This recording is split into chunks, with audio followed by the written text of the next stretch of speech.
세상은 언제나 속도의 차이를 만들어낸다. 누군가는 빠르게 보이고 누군가는 느리게 보인다. 그렇다고 해서 빠른 사람이 앞선 것도 아니고 느린 사람이 뒤처진 것도 아니다. 인간은 겉에서 보이는 움직임만으로 그 사람의 전체 시간을 오해한다. 어떤 사람은 일찍 도착했다. 그러나 그 이른 도착에는 누구도 보지 못한 긴 준비와 기다림이 들어있다. 어떤 사람은 늦게 출발했다. 그러나 그 늦음은 더 단단한 기반을 다지는 시간일 수 있다. 인생의 속도는 결과를 보장하지 않는다. 속도는 단지 각자의 환경, 선택, 운, 기회, 상처가 섞여 만들어낸 삶의 개별 리듬일 뿐이다. 니체는 말한다. 인간은 누구나 자기만의 속도로 성장한다. 그리고 이 리듬은 타인과 비교할 수 없다고 했다. 그러나 우리는 이 당연한 사실을 알고 있으면서도 자꾸 남의 시선을 기준으로 속도를 해석한다. 남보다 빨리 가면 잘하고 있는 것 같고 남보다 늦어 보이면 어딘가 문제가 있는 것처럼 느낀다. 이 판단 자체가 오류다. 사람은 누구나 자기만의 시차에서 살아간다. 누군가는 초기에 빛나고 누군가는 중반에 전환점이 오고 누군가는 후반부에 꽃이 핀다. 삶의 시간은 직선이 아니고 모두에게 일정하지 않다. 문제는 속도가 아니라 내 시간을 기준으로 내 삶을 볼 수 있는가이다. 이 관점을 잃는 순간 비교가 시작되고 비교는 곧바로 불안으로 이어진다. 그리고 불안은 나의 시간을 흐리게 하고 나의 방향을 흔들어 놓는다. 여기서부터 중반부의 핵심 문장 하나가 이어진다. 사람의 시간은 절대 같을 수 없다. 이 단순한 사실을 알면서도 우리는 자꾸 비교한다. 비교는 정보가 아니라 환상이다. 보이는 속도만 다를 뿐 그 사람의 배경, 환경, 선택, 상처, 기회는 단 하나도 나와 같지 않다. 그러나 우리는 눈앞의 결과만 보고 마치 출발점이 같았던 것처럼 착각한다. 누군가는 대학을 빨리 나왔다. 그러나 그 뒤에서 오랫동안 기회를 기다려야 했다. 누군가는 늦게 출발했다. 그러나 단단한 기반을 만들어 오래 갔다. 이 차이는 운이 아니라 시간의 구조가 다르기 때문이다. 동일한 나무라도 어떤 나무는 일찍 꽃을 피우고 어떤 나무는 늦게 열매를 맺는다. 둘 다 자연의 일부일 뿐 잘못된 것은 없다. 인간도 그렇다. 늦음은 실패가 아니고 빠름은 성공이 아니다. 그저 시간의 차이가 있을 뿐이다. 그러나 문제는 우리가 이 차이를 인정하지 않는 데서 생긴다. 비교는 욕망을 자극하고 욕망은 불안을 만든다. 불안은 시계를 더 자주 들여다보게 하고 자꾸 뒤를 돌아보게 만든다. 뒤를 보면 속도가 흐려지고 남의 방향을 보면 내 방향이 흔들린다. 타인의 성과를 들여다보는 동안 내 계획은 멈춘다. 이때 니체가 강조한 문장이 선명하게 다가온다. 너의 길을 방해하는 것은 남이 아니라 너 자신이다. 남의 시간에 나를 맞추면 나의 시간이 사라진다. 남의 기준으로 나를 판단하면 나의 기준은 작동하지 않는다. 그리고 이상한 현상이 발생한다. 남보다 빨리 가도 만족하지 못하고 남보다 늦게 가도 괜히 열등해진다. 속도는 결과를 결정하지 않는다. 속도는 단지 움직임의 형태일 뿐이다. 시간은 선형이 아니다. 사람의 인생은 직선처럼 흐르지 않는다. 각자의 삶은 곡선, 파동, 굴곡으로 움직인다. 누구에게는 초반이 빠르고 누구에게는 중반에 기회가 오고 누구에게는 후반부에 전환점이 생긴다. 한 사람의 전체 인생을 보면 빠르다, 늦다라는 말 자체가 의미가 없다. 카메라는 어느 시점에서 멈추느냐에 따라 완전히 다른 인생처럼 보인다. 짧은 순간만 떼어보면 그 사람은 앞서가거나 뒤처진 것처럼 보인다. 그러나 긴 호흡으로 보면 그저 흐르는 하나의 시간일 뿐이다. 우리는 남의 시점을 캡처하고 그 짧은 장면으로 전체를 판단한다. 이게 비교의 착시다. 여기서 중요한 질문이 생긴다. 그 장면이 전체 인생에 무엇을 말해주는가? 대답은 명확하다. 거의 아무것도 말해주지 못한다. 인간은 각자의 리듬을 갖고 있다. 이 리듬은 바뀌지 않는다. 억지로 빠르게 한다고 해서 내 리듬이 달라지지 않고 억지로 늦게 간다고 해서 리듬이 편해지는 것도 아니다. 리듬을 거스르면 인생이 흔들린다. 남의 시간에 맞추면 호흡이 꼬인다. 나의 속도가 다른 속도를 기준으로 삼으면 삶이 불균형해진다. 철학자들은 고유한 시간을 강조했다. 니체도 쇼펜하우어도 키에르케고르도 말했다. 인간은 각자의 템포로 살아간다. 이 템포를 잃으면 존재의 중심이 흔들린다고 했다. 빠른 사람에게는 빠른 이유가 있고 느린 사람에게는 느린 이유가 있다. 겉으로 보이지 않을 뿐 각자에게 숨겨진 시간이 있다.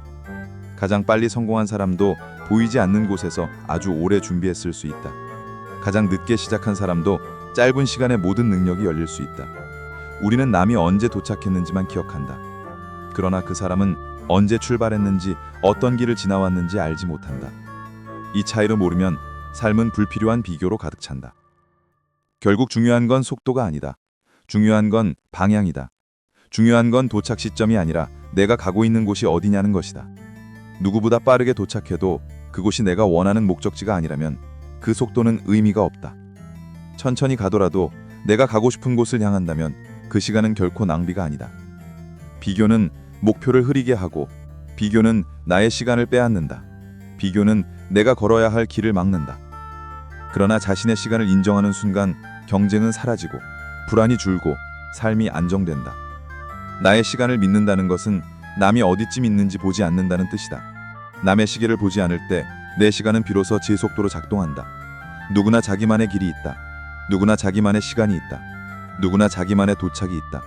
이 사실을 받아들이는 순간 비로소 인생이 편안해진다.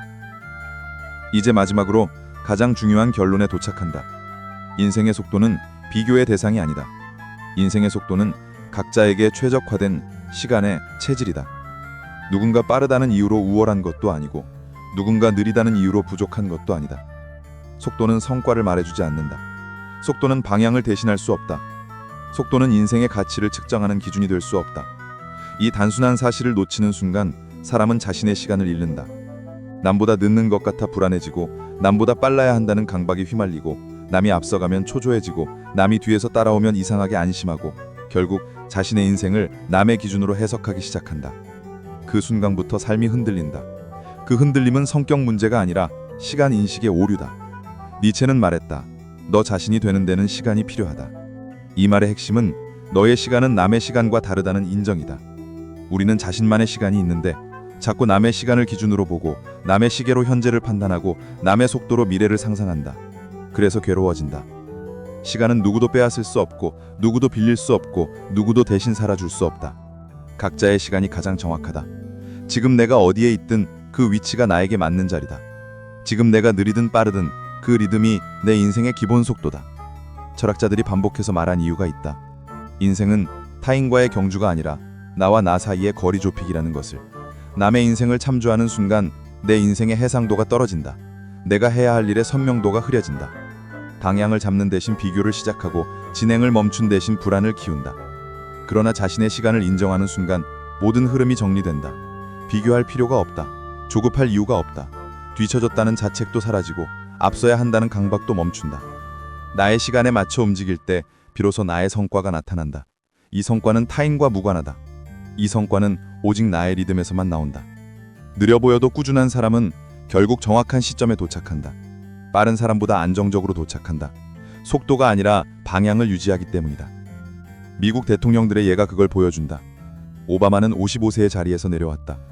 바이든은 79세에 시작했다. 둘 다 옳다. 둘 다 자기 시간에 움직였기 때문이다. 철학의 결론은 단순하다. 인생의 늦은 도착은 없다. 인생의 빠른 도착도 없다. 각자에게 맞는 도착만 있을 뿐이다. 지금 내가 어떤 속도로 가고 있든 그 속도는 내가 지금 살아낼 수 있는 최선의 속도다. 이 속도를 인정할 때 비로소 삶이 전진한다. 세상은 빠른 사람도 필요하고 느린 사람도 필요하다. 빠른 길도 존재하고 느린 길도 존재한다. 둘 중 하나가 정답이 아니다. 각자에게 맞는 속도가 정답이다. 이 사실을 받아들이지 못했을 때 사람은 자신이 멈춘 것처럼 느낀다. 그러나 대부분의 멈춤은 정지가 아니라 호흡 조절이다. 미래로 가기 위한 재정비다. 삶은 성취의 속도로 평가되는 것이 아니라 자신의 방향에 얼마나 충실했는가로 평가된다. 남보다 빨리 도착하는 것보다 내가 가야 할 곳에 도착하는 것이 더 중요하다. 니체의 문장은 이 결론을 하나로 묶는다. 너의 자신의 길을 가라. 남의 길로 가지 마라. 남의 길을 걷는 사람은 언제나 속도를 신경 써야 한다. 그러나 자신의 길을 걷는 사람은 속도를 신경 쓸 필요가 없다. 길 자체라 나를 데려가기 때문이다. 결국 인생의 핵심은 속도가 아니라 나라는 시간을 잃지 않는 것이다. 남이 앞서가도 괜찮고 남이 뒤에 있어도 괜찮다. 그 둘은 나의 인생과 아무 상관이 없다. 나는 나의 시간에 맞춰 움직이고 있고 그 시간은 언제나 정확하다. 늦지도 않고 빠르지도 않고 지금 이 순간이 딱 맞다. 그러니 시계를 보지 말고 길을 보면 된다. 남의 시선이 아니라 나의 리듬을 들으면 된다. 내가 걸어가는 이 속도는 나에게 가장 적합한 속도다. 이 속도를 잃지 않는 것이 인생의 가장 중요한 기술이다.